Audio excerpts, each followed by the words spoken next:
thank you, and I'm just going to apologize to our recorder because I move a lot. I'm really sorry. It's okay. He gave me that smile of like, that's okay. I hate you. I'm kidding.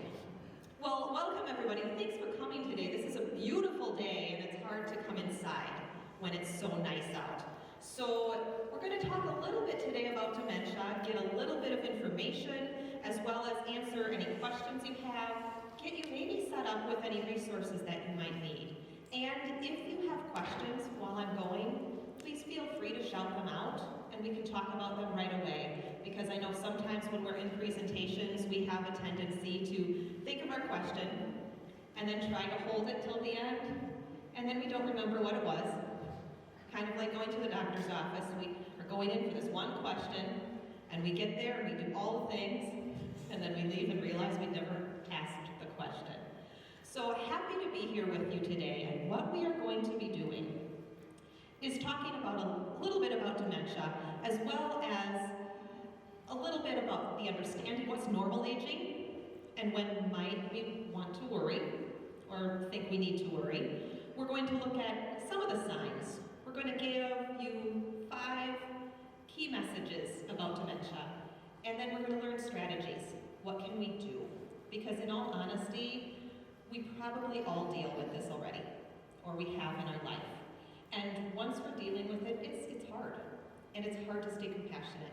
And it's hard to sometimes stay like we're feeling like we love the person. It gets tough. So, what is one word that comes into your head when you think of dementia? Memory. Memory? Confusion. Confusion. Bad. Bad.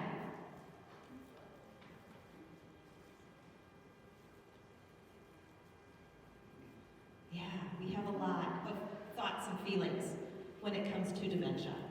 And all of those are normal. Absolutely, completely normal. So, thing with dementia, often we think of Alzheimer's disease. And truly, that is the largest diagnosis of any of the dementias. And Alzheimer's disease is that most common, it's the one we hear about, it's often the one we stick everything else in. And so we start to think about Alzheimer's disease, and we think that anyone who has memory issues must have Alzheimer's. There's also some less common ones, dementia with Lewy bodies, frontotemporal, vascular. Sometimes those can be earlier onset. And that's when you start thinking, oh, wait a minute, I'm not that old. What's going on here? It can't be Alzheimer's. And it might not be, but it could be a form of dementia, which can be a little bit terrifying, right?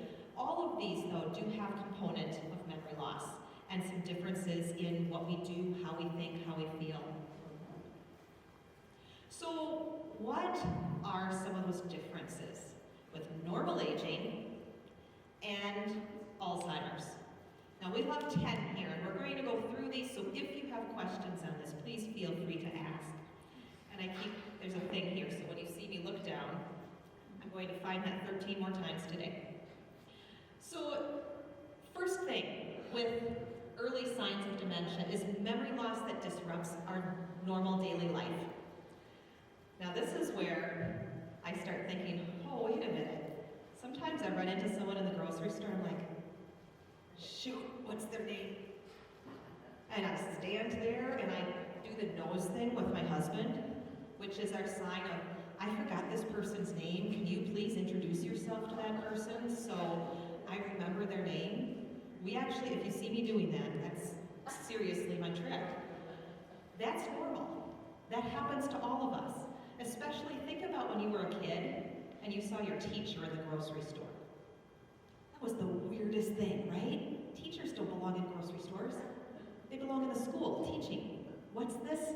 So sometimes it's where we are and what we're doing. So sometimes forgetting things, normal, happens to everyone. Shoot, I have 3 teenagers, happens to them every week, right? Normal. Memory loss that disrupts daily life. That's when that line starts to blur and we start to think, oh, okay, something might be going on. Challenges in planning or solving problems. Early sign of dementia or Alzheimer's. Sometimes we make errors, like when we balance our checkbook, right? Or we called a number and we dialed the wrong number. Or we got to an appointment and it was yesterday and not today. Sometimes that happens, right? Again, it's one of those things where if it happens more often, if it starts happening with a lot of things, okay, then maybe we're going to start thinking about it. Difficulty completing familiar tasks at home, work, and leisure. Now, just to be straight up with you, I don't tend to watch television unless my kids turn it on. Because there's 15 different streaming things now, and they have Netflix and Hulu and Pandora's Box, whatever those things are. And honestly, I have no idea. I don't want to learn it. I really don't care about television that much, so if you're gonna watch something and it seems kind of interesting, I'll watch with you. Have I sat down and watched television by myself this year? No, I haven't. Because honestly, I kind of need help figuring it out. Now, if there's things like I just put salt in my coffee instead of sugar, right? Yeah, that would be awful, wouldn't it? Tastes disgusting. If I leave the stove on and never remember to turn it off, once things are a little bit more safety issues, we have to start thinking about it. And once things are disrupting what we tend to do every day, all right, let's look at this. Confusion with time and place. Again, we all do that too. Like, wait a minute, what day of the week it is? My uncle retired, and he said, doesn't matter, every day's Saturday, right? So you do have that when you're not in a routine or schedule. Yeah, it's easy to not know your days. Of course, this is also my oldest son. He doesn't work a typical week. His weekend is Wednesday and Thursday. So he'll call me and he's like, why aren't you home? Well, I work. And he doesn't grasp it because his schedule's very different. Couple other things. Trouble with understanding visual images and spatial relationships. This can happen with dementia and Alzheimer's. Now, we all also have vision changes, right? You all know that time when you needed to get the new glasses to see labels. I'm that age now. I actually take a picture with my phone sometimes in the grocery store, make it bigger, so I know, oh, that's that ingredient. Because the box is too small in the box, or I have to ask somebody to hold it over here for me. That's normal. Cataracts, glaucoma, those are eye changes that happen physically. When someone has Alzheimer's or dementia, things can look very, very different. A little bit like you're in a tunnel sometimes. Sometimes not knowing how far away something is. Sometimes not knowing that this square right here, I can step on it and it's not something I have to step over. So if you take a person on a walk, they have Alzheimer's dementia and they're maybe not understanding visual things, they're going to be stepping over those cracks on the sidewalk. So just realizing, oh, okay, it's not just something that they don't see. New problems with words and speaking or writing. How many of us have ever just lost a word? We thought we knew the word, it's on the tip of our tongue, right? That happens too. A lot of that's normal. And as you move on, or if we're looking at, oh, is this Alzheimer's or dementia? It's going to be a lot more trouble with understanding those words or always losing what you wanted to say. Misplacing things or losing the ability to retrace your steps, right? You walk into the kitchen, you're like, I came in here for something. Why am I here? And a lot of us, me included, walk back. What was I thinking over here? What was I doing? What did I need? Maybe start walking slowly that way. Oh yeah, I was going to get the coffee out of the microwave that I left there this morning. Reheat it again. Coffee in the microwave in our house is That's often where it is. Where's my coffee cup? Probably in the microwave. So we do that as well. Losing that ability to backtrack or to say, okay, wait a minute, I left my keys somewhere where I don't usually leave my keys. Are they in my purse? No. Are they in this pocket? Oh wait, I wasn't wearing that jacket. They're in here. That problem-solving ability is what can go away with Alzheimer's or dementia. Decreased or poor judgment. Again, I have teenagers. They have a lot of poor judgment just on the daily. When you look at Alzheimer's or dementia, it's a little bit similar, actually. It's kind of like, oh hey, that frontal lobe that took until we were about 25 to cook and be all done growing, it's being affected. And so you might have someone acting more like that teenager. So making those decisions where you're like, what were you thinking? And they weren't, because their brain can't. Now, all of us make bad decisions once in a while, right? We might say, you know what, I'm going to stay up late tonight and watch all of the Netflix shows. And tomorrow morning's going to feel like I got hit by a dump truck. Bad decisions can happen once in a while. When we start losing the judgment and making decisions that maybe aren't well thought out, that's one of those times we start to think about and worry. Withdrawal from work or social activities. Now, after being in a pandemic, there's some folks who are like, I am going out all the time. I'm going to be as social as I can. I'm going to be with every group that I can. I need my people. There's other folks who are like, oh, thank God. I had an excuse for the last 2 years to not have to do anything with people. So you have both types, and you have all the types in the middle as well. We all have those different feelings of how much we want to socialize or do things with folks. So sometimes we're like, yeah, I'm gonna make up an excuse so I don't have to go. Or I don't want to go this time and I'm just not going to. That's different doing that once in a while, or being introverted or shy, where you're like, no, I don't want to go. It's a little different from withdrawing because you don't understand what people are saying. Or they ask you questions and you're like, my brain's not processing to be able to answer them. And when you don't understand that, hey, my brain's not processing to be able to answer their question, you start getting kind of a bad feeling about yourself. And you're like, I just don't want to hang out anymore with these folks. It's too uncomfortable. I don't know what they're saying. And that might look like anger. That might look like lashing out. That might look like withdrawal. Last one is changes in mood or personality, right? We all get irritated with people. I mean, just go driving, right? How many of you drive someplace and there's always someone going way too slow? And there's always someone going way too fast? And all of this happens in one drive, right? Our mood changes 57 times in a drive across town. That is normal. When we start seeing those mood changes, like anger a lot and all the time, that's when we start looking at, okay, what else is going on here? So that line in the middle here, sometimes we're not sure about it. Sometimes it's more gray, and we're like, okay, I've been forgetting people's names. Is that normal, or should I worry?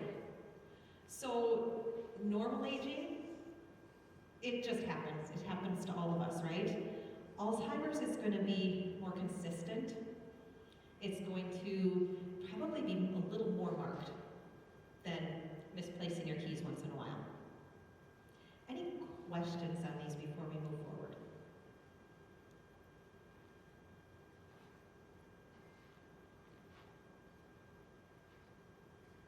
Okay, I think we do. We have a video here, and I might ask Heather for help because, again, generally I ask my kids. So this video, just to set this up, this is a little bit of what it might look like in the community.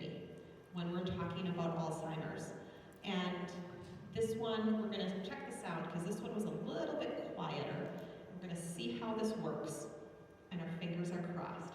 If it doesn't work, we'll punt.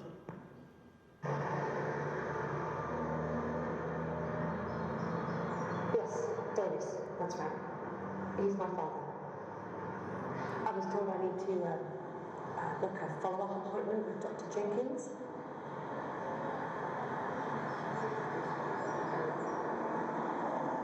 The 17th, yeah, that's fine. Okay, thank you, bye.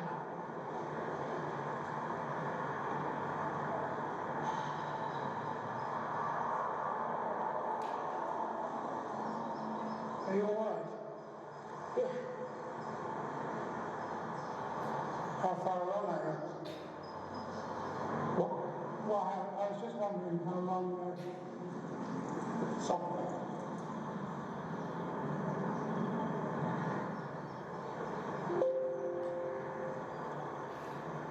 21 weeks on Tuesday. I'll be 21 weeks on Tuesday. Not long to go. That's easy for you to say. You're finding it tough.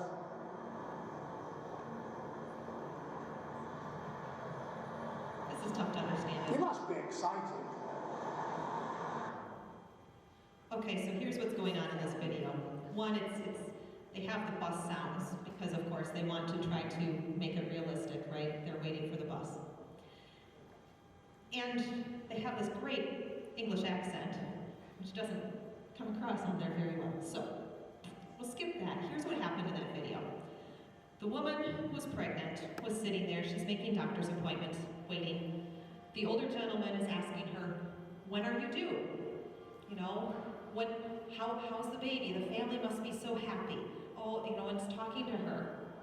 And at the end of the video, the bus comes, and she says, come on, Dad, this is our bus. So he didn't realize this is my daughter. She's going to have my grandchild.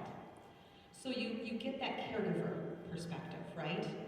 That, oh, my family doesn't know who I am. And I might have to tell my dad every time I see him, yep, I'm this pregnant. Now, she did an amazing job. I just want to point out, she did an amazing job going with where her dad was at.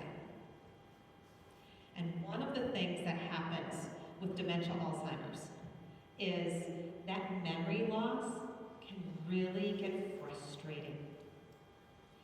My mom has a significant other who has dementia.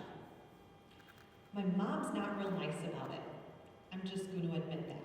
She gets really frustrated with him. And yeah, when someone asks, how do I get to your house again? And he's lost. And he doesn't like to use his cell phone. And he won't ask for directions. Yep, that gets frustrating, right? Absolutely. So it can be really, really hard as a caregiver, or if this is your loved one, whether it is your spouse, your parent, your child, your best friend, your neighbor, it can get hard to answer the same question over and over. Absolutely.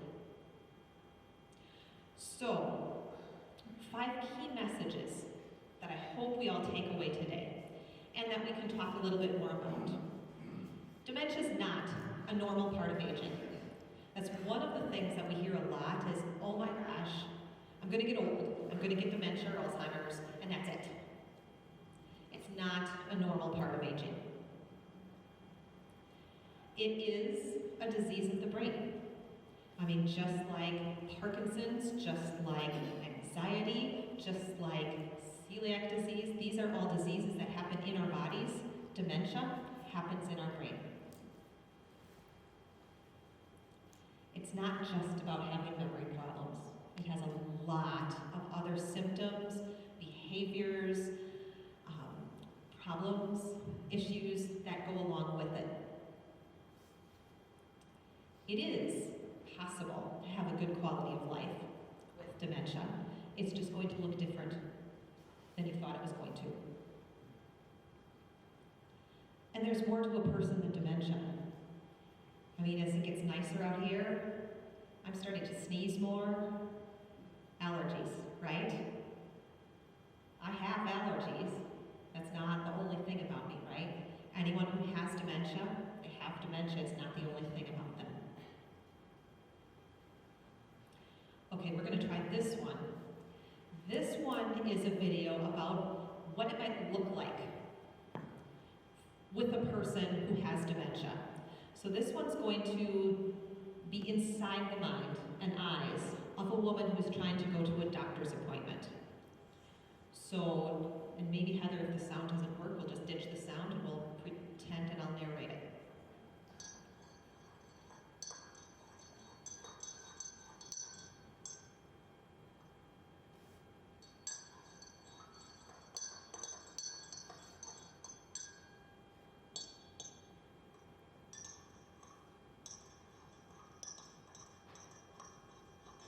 Yep, let's go. We gotta go to the doctor. Now, come on, let's go. Faster now. There you go. Here, let's get our coat on. Gotta get your coat on faster now. That's right, man. Okay, now. No, this door over here. No. Now. Come on now. We're late. No.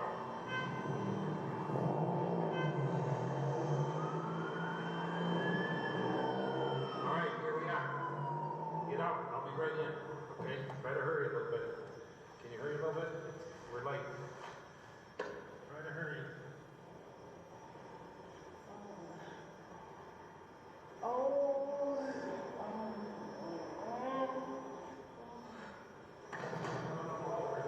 Over here. Yeah, here we go. Hey, Here we go. what? Hey, All right, this way. oh, Here we go. Yeah, here. No. There you go. okay. Okay. All right. No. This way. Good morning. We're here for a 10:30 appointment. Hi, name? Carolyn, Name? Carolyn, Your name? Carolyn, I'm talking to the patient, please. Your date of birth? Carolyn. Here, put this on, take a seat, fill it out. What? Here, let's sit down. Right here. Yeah, right. No, right here. Right here. No, sit. No, right here. Sit down. Okay, all right. Just wait.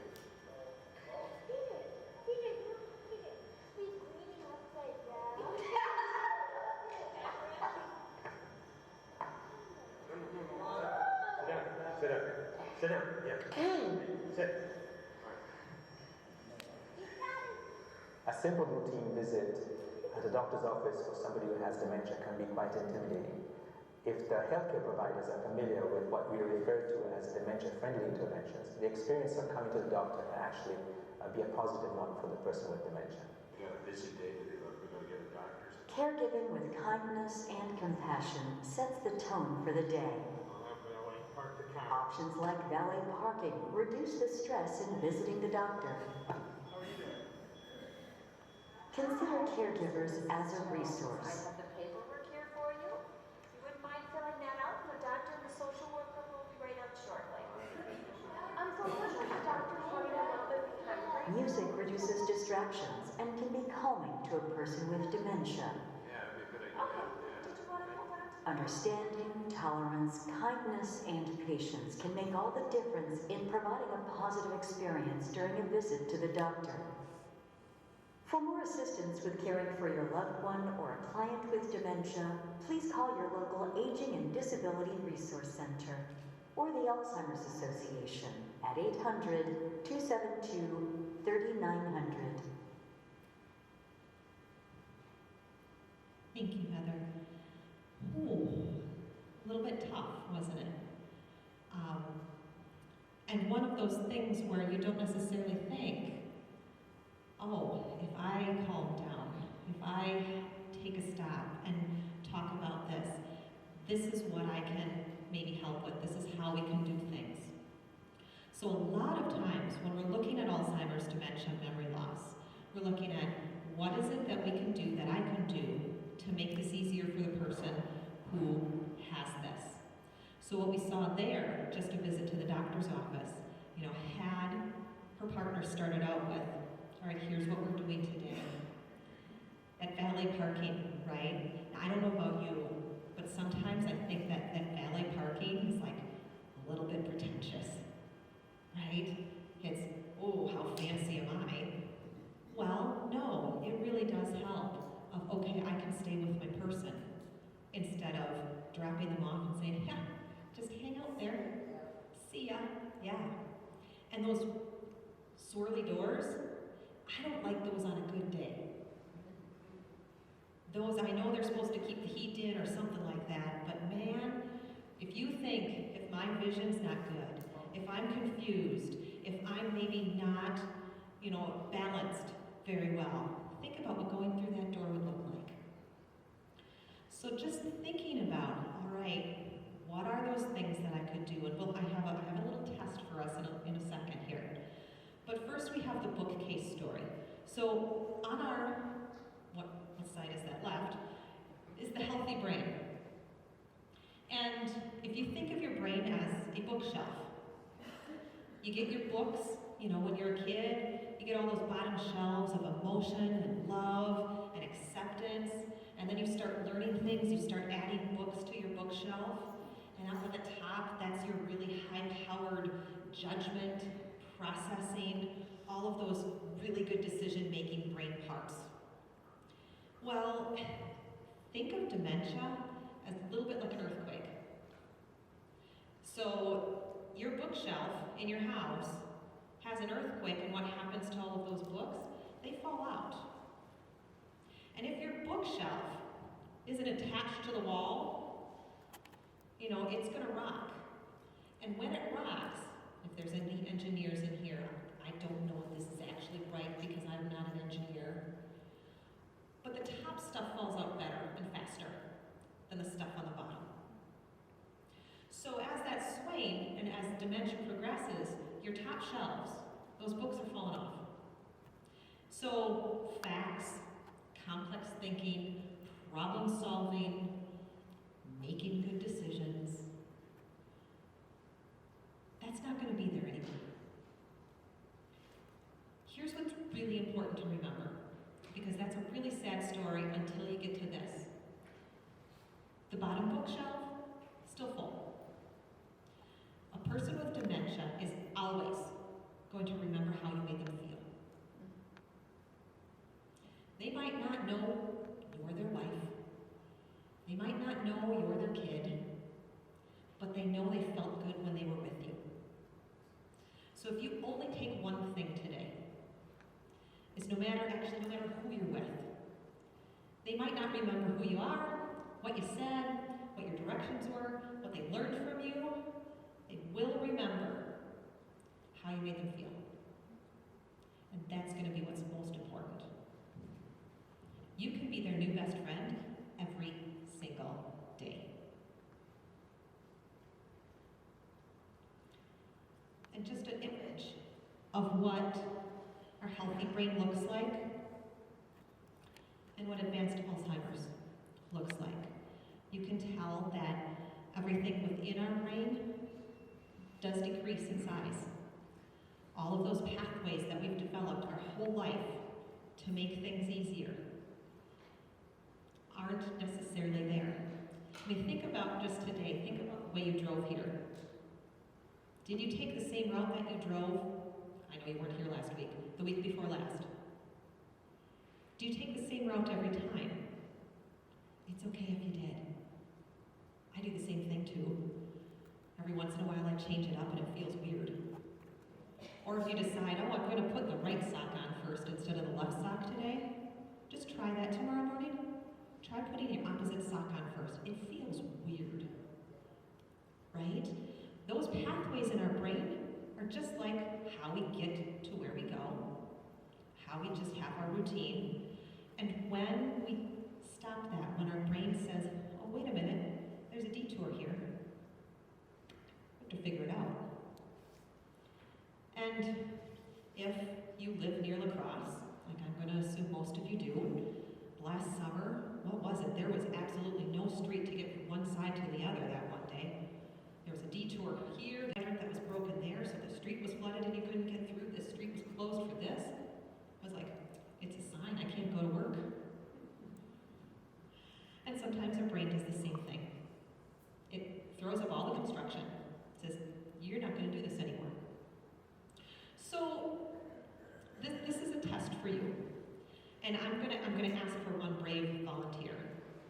Because this is what I want you to see can happen when you're trying to explain things and you think you're doing such a good job, okay?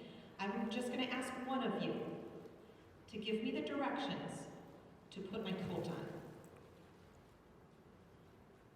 Anyone think? Oh, I've gotten a couple looks here already. No, I'm not gonna do this. Any brave soul? Sure. Okay, can I give you the microphone? No. No? Okay. I'm just gonna grab my coat.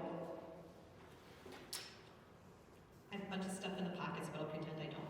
I will put that there, and I'm going to listen to her and do exactly what she tells me to do. Okay, so I'll put the microphone down and I'll try to speak up really loudly. I know that we all might not be able to hear when we do that though. Okay. Step over to the coat, bend down, forward. Pick up the coat with your left hand. Pick it up off of the floor in your hand. Pull it up to you. Now open the coat with both hands. That's it. Now take your right hand and put it in the right sleeve.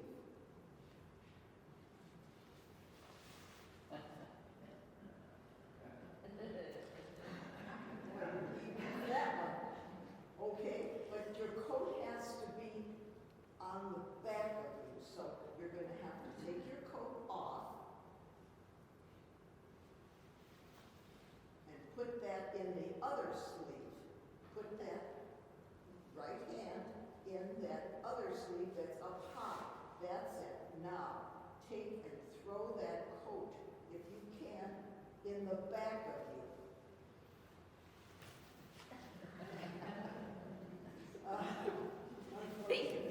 Thank you. Oh, man. Second grade will never be the same. Were you a teacher? One, thank you. And second grade? Oh, yeah. You had all the snow pants duties. I should have brought you chocolate or a beer after that. Thank you for helping me with that. When we give directions, we often think about, okay, what do I need to say? Here's the direction. It's hard. It is so hard to give directions that people will just completely understand and do, right? And you don't. So that's where it's like, oh, it gets frustrating, right? And seriously, thank you so much.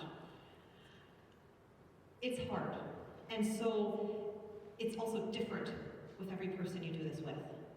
If you have someone who's a little more visual spatial, that's amazing, right? I mean, even Heather today said, okay, you can come in the 9th Street door, which is the east side of the library. We really had to think about that. Like, wait a minute. Away from the river is 9th Street. East is towards the bluffs, not towards the river. And I still questioned it 3 times while I was coming to the doors. So giving those directions, it's really important to know, what does a person respond to? What do they know or remember? I'm going to give my husband a lot different directions than I would give my daughter, right? One, he's all visual spatial. He wants street names, he wants northeast, southwest, he wants all of that. He gets frustrated with me. With my daughter, like, you turn left at McDonald's. Oh, there we go. Okay. So knowing that, do we have a question over here? Yeah. What is the relationship between diet and future dementia? Oh, there's so much research on that. And I would probably refer you to a better dietitian because I don't have those qualifications whatsoever. I know there are a lot of studies that show different diets can really help. When you look at dementia, Alzheimer's, not necessarily cure or solve, but possibly slow down and help you be more active and healthy. I know that one of the biggest preventers and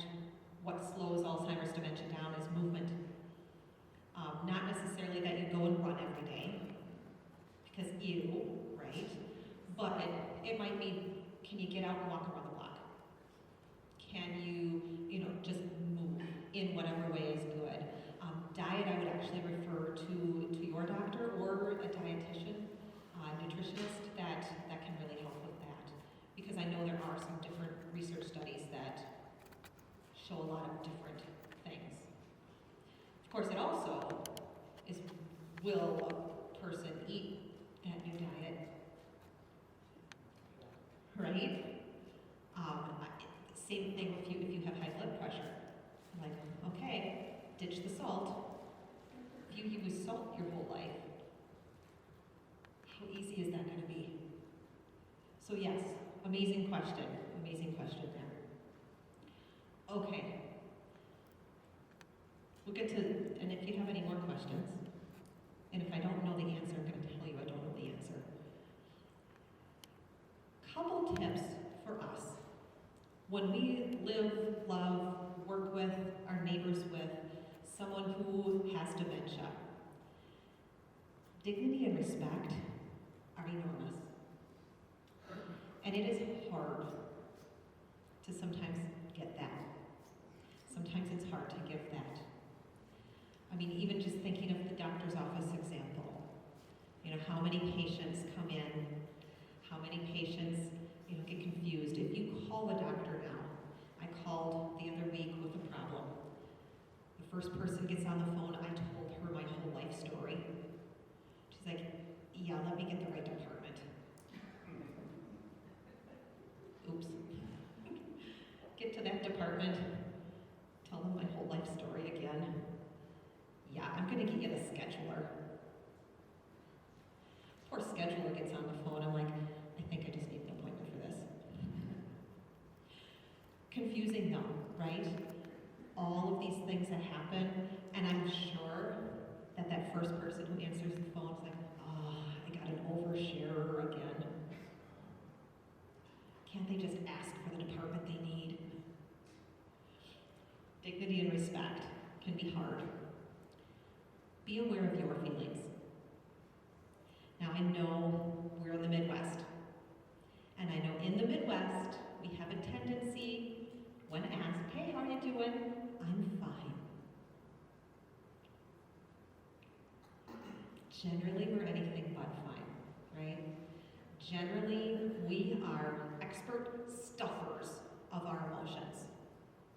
We take our emotions and we stuff them down, and we say, nope, this is the job, it just has to be done. Now, being true Wisconsinites or Minnesotans, it helps us, because when it snows, we go out and shovel. It snows again, we go out and shovel. It just is, right? And we have a tendency to just keep doing the job. That helps when it snows. But when we're dealing with people, and we're dealing with emotions that we're trying to not let out, that starts to get hard. And it's kind of like a pressure canner. And if any of you've pressure canned, that pressure canner is kind of scary. It sputters, it spits, it starts squealing, it makes a terrible noise, and it cans your food, but you are sure that it's going to blow right through the roof. And there are stories, sometimes those babies do. We're kind of like that. When we ignore ourselves and ignore how we're doing when we're taking care of someone, when we ignore, oh, I'm really getting frustrated, or I'm overwhelmed, or I need a break, that's when things start to go south. So being aware of our feelings is going to be incredibly important. If there's someone we can talk to or vent to, that's going to be really lovely. If there's some time we can get a break when we notice I'm completely overwhelmed, and if it snows one more time, I'm going to lose it. That's when, like, okay, I need some help. So those feelings, and why those are so important, is they tell us what we need before we get to the point where we really need help. Be patient and supportive. Again, hard. When you answer the same question every day, all the time. It's hard. So being patient, yeah, okay, and how am I going to manage that one? It might look different. Offer comfort and reassurance. Yeah, if you're doing something outside of your normal schedule, you're going to the doctor, you're going out for a restaurant, you decide, I'm going to Rudy's because that root beer cooler sounds amazing, and even though it's just in the car, it's still a little different. That person isn't seeing the same things as you are. Avoid criticizing or correcting. This is hard too. Now, as parents, teachers, this is what we do, right? We try to coach. We're trying to coach you to do the right thing. And if you start talking about your children, and you have to make them dinner, and in your head it is 1962, that is that person's reality. Now I have my master's in therapeutic recreation, and one of the big things that we used to talk about was reality orientation. So when you go to long-term care facilities, sometimes you see the big calendars. Today is, here's the lunch, here's all the things, and everything was trying to bring a person back to here's today. What we've learned is, no, you don't, who cares? If that person is in 1962 in their head, that person's in 1962. Let's get some stories. Hey, what's going on? What music do you like? What do you make for dinner? What do you do this? Go with it. There's a nice term for it. It's not quite called lying, but it's like compassionate lying. So, I'm not telling you to totally lie, and go with where the person's at. I used to work at Lakeview Health Center, and there was this lovely woman. She tried to escape every day at noon. Every day. Now, at Lakeview at the time, they could lock the doors with a button, and this poor lady, she had a walker with those tennis balls on the bottom, and they had this mat in front of the doors. She was never going to get over that mat with those tennis balls, ever. But they would hold the lock, and they would call the code, and often I was there. And we had the loveliest talk about her 5 children, and how she was dead tired from having to take care of these 5 children, and she had to make them lunch, because they were going to go out and play again, and she had to find the cat. I mean, we had the loveliest conversation every day. Because she would try to escape. I don't know how she got out of her unit. I have no idea. She was like Houdini. It was pretty amazing. Sometimes you just go with it. Because when you argue, it's not going to go well, is it? I mean, think about if someone's brain, that frontal lobe, is not as good as it was.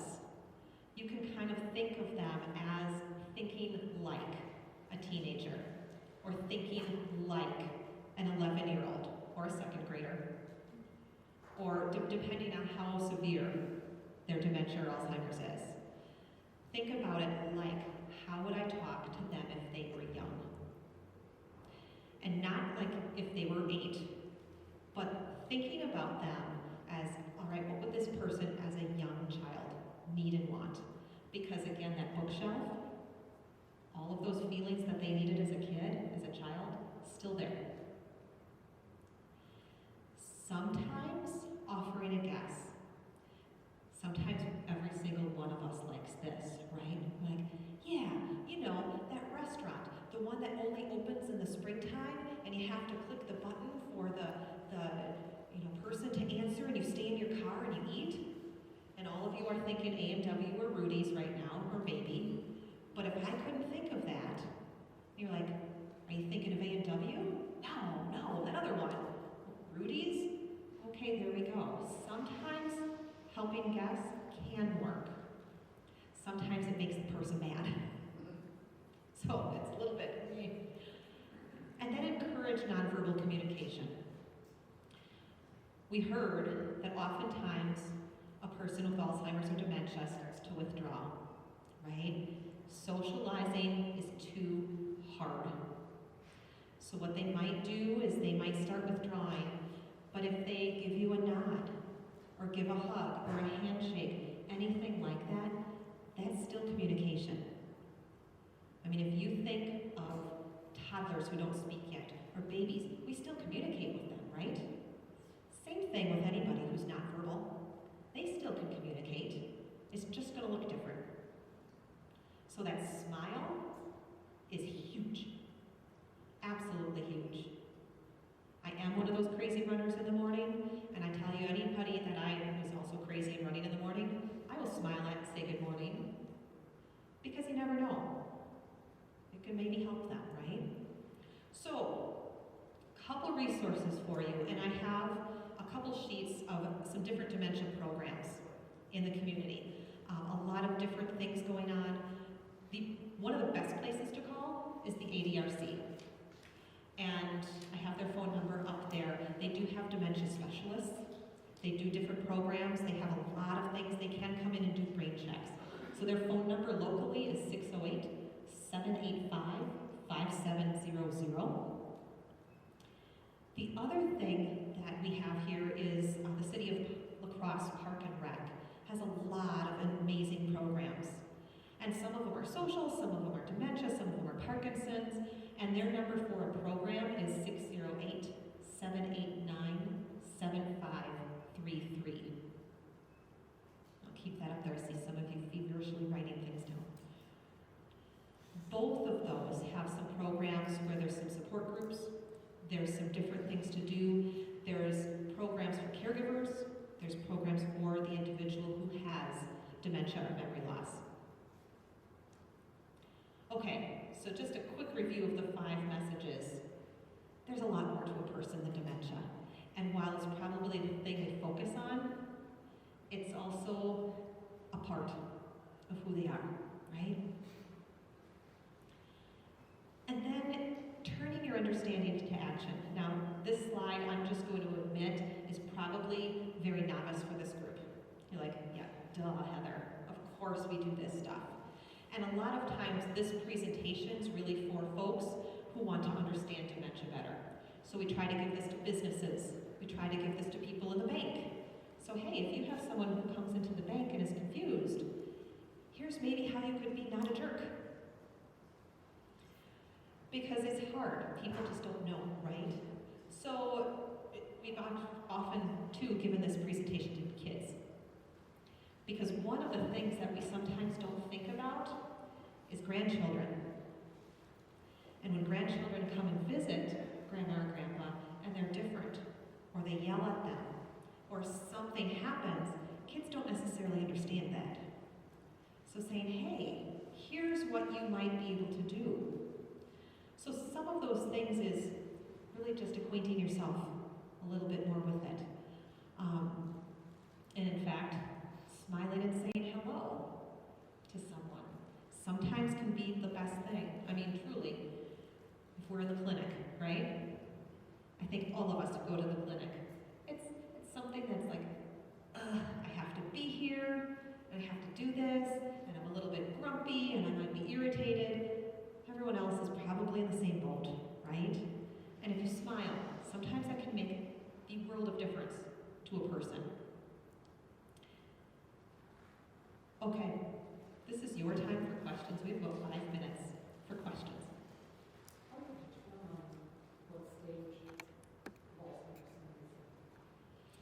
How do you determine the stage of Alzheimer's someone's in? That's going to be the neurologist. Sometimes there can be brain scans. Oftentimes it's going to be a whole myriad of different tests, where there's some memory tests, there's some neurological exams, they're seeing what's going on. So they take kind of like similar to autism spectrum disorders, similar to some mental health issues. It's what's all of this stuff going on, and that's where we're going to be able to tell you. Sometimes brain scans can help with some of those determining, is it Alzheimer's, is it Lewy body, is it a different kind of dementia? But yeah, that's going to be that myriad of tests.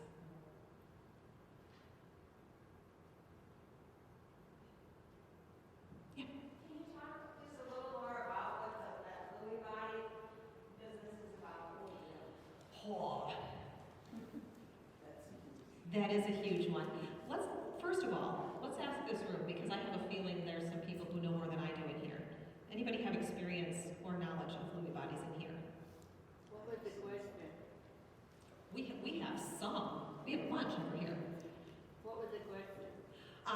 If you know what Lewy bodies, can we explain Lewy bodies a little better? And I see two people. I'm going to go back here.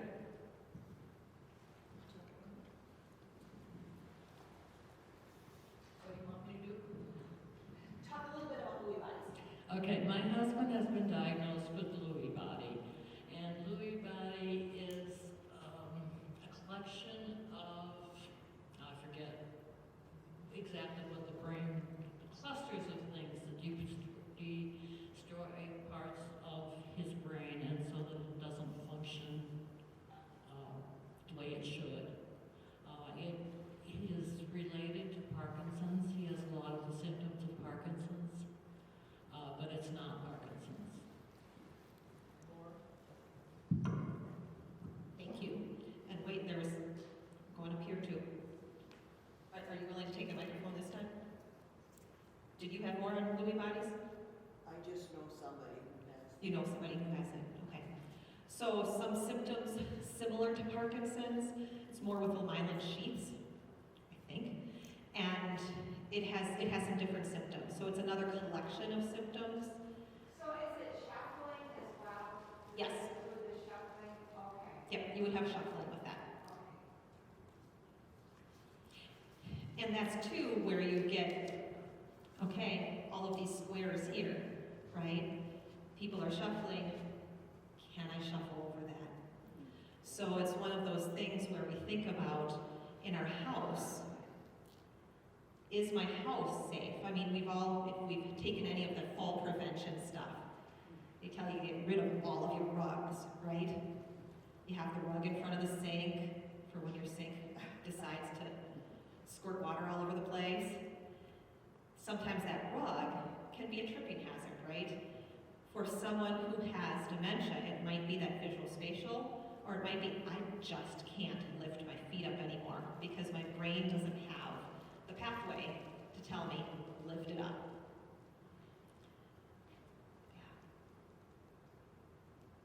Yeah. Other questions, comments? Yes? Some of the clients that I work with do things that they've never done before, like crafting, coloring in particular, that type of thing. Is that a soothing type thing for them? And how is that different from like their soothing before they got ill? Yeah, so the question was, some people do things they haven't ever done before, like start coloring. And is that soothing, and why is it different than what they've done before? First, I'm just going to point out all of us probably do that same thing, right? We like things and do things and like, hey, this is really good for me. Sometimes when I need to calm down, I play the piano. And then there's other days when that's just not going to happen, right? So coloring is one of those things that just kind of calms our brain down, depending on the coloring book too, right? If something's really too detailed and I can't get in the lines, that's going to be more frustrating to me than anything else. So it depends on, does the activity skill match my skill? So that's going to be what's a little important, so that might be some of the change. And then it's just, where's our brain? You know, what helps? So if maybe we sewed before, and that was always our thing, we sew great clothes, and we sew this, we can mend that, we can do all of this, some of that might have gotten too hard. You know, one visually, right? Just seeing how to thread that needle, seeing where it's going on the sewing machine. Getting that stuff together, that visual spatial ability might not be there anymore, but coloring could be, okay, this is kind of replacing what I used to do. So some activities might just be a replacement. Some might be, yeah, this works better for my brain right now. And some are, I'm just sick of that. I don't ever want to do that again. So yeah, absolutely. Coloring, sometimes painting, sometimes the tactile stuff, right? Puzzles sometimes. It's just finding what works for this person. And yeah, it can switch. It can switch in a day, right? You could buy 57 puzzles because they were all doing that, and then the next day, like, I hate these. So yes, absolutely, and honestly, I go with whatever the activity is. But crafting can be, it's productive, right? You have a finished product. At the end, it's something you're doing with your hands and your eyes. It does a lot more brain pathways than sitting and watching television or reading or just listening to the radio. A lot more pathways in the brain. Any other questions or comments? I do see it, it's 11, and I know some of you have schedules to keep. So if you do need to go, totally not offended when people need to leave, I also will stick around. So if you do have any questions or comments, or hey, I need something, I also have a few sheets of the dementia programs. Folks, thank you so much for coming, and have a really nice day. Thank you.